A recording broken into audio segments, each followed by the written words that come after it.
Hi guys, it's a little cold out today, so I'm locked out of my house right now because my parents are not home. Today, welcome to episode 26 of the Tiny ADHD Superpower Knowledge. Today's episode is on ADHD and executive functioning and music. So focus more on the executive functioning and the music part.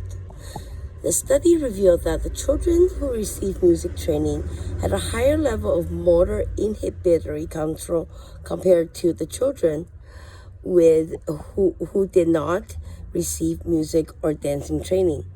This study offered further support for association between executive functioning and music training in kids as well as adults. So, why do musicians have higher level of executive functioning, which really helps ADHD in a way? Well, not in a way, but a lot. While engaging in music, the individual is more likely to practice such skills as attending, inhibiting, and shifting. Additionally, music training involves significant demands of word memory for processing auditory, visual, and tactile cues simultaneously.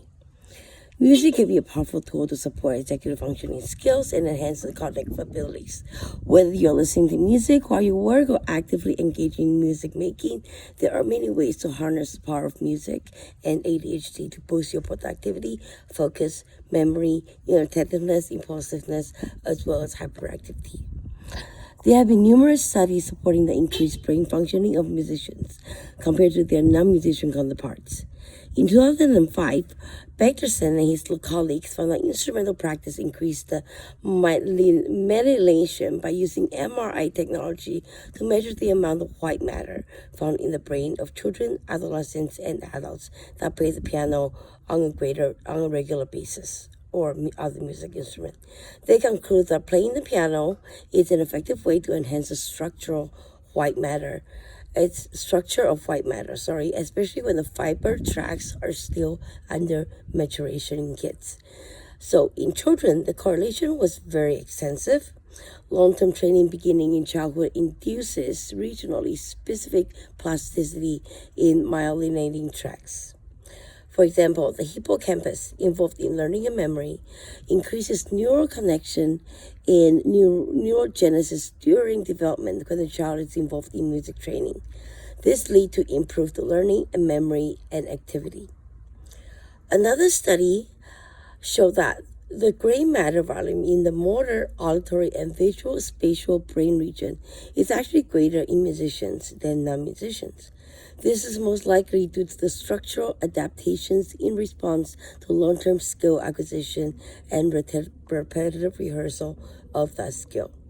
The superior parietal region also plays an important role in integrating sensory information, provides guidance for motor operation while appearing very active in the sight reading skill that many musicians study for mastery. The creating, storing, and retrieving aspect of the memory, which is actually tested on the DSM-5, are faster and more efficient in the brains of musicians, according to a TED-Ed report.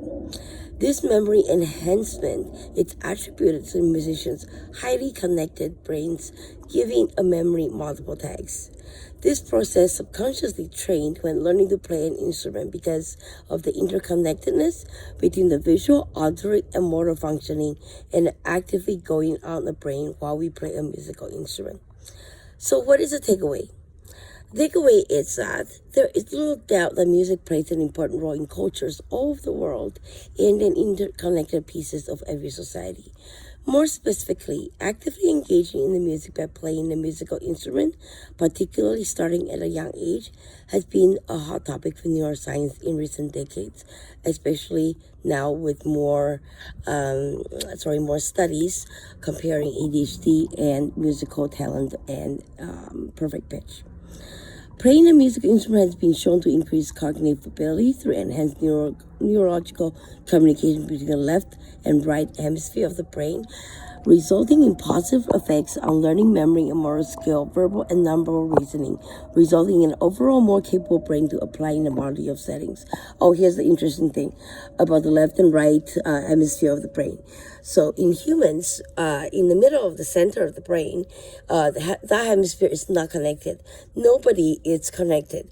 However, there are people that actually luckily suffer seizure, either when younger or older, that became like the Rain Man.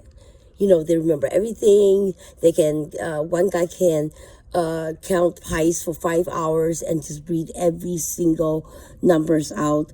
But that part, the central part, is not connected in any other person.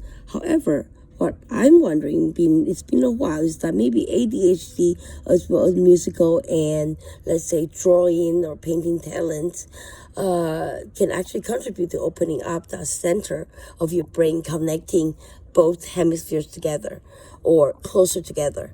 I think that's a hot topic that, neuroscientists should be interested in studying. And I'm definitely willing to do an MRI for that to happen. So we'll see. Anyways, the current research and results are discussed, ultimately showing the importance of engaging children in instrument lesson of any kind to enhance the network of neuronal connection development in the brain of ADHD kids especially.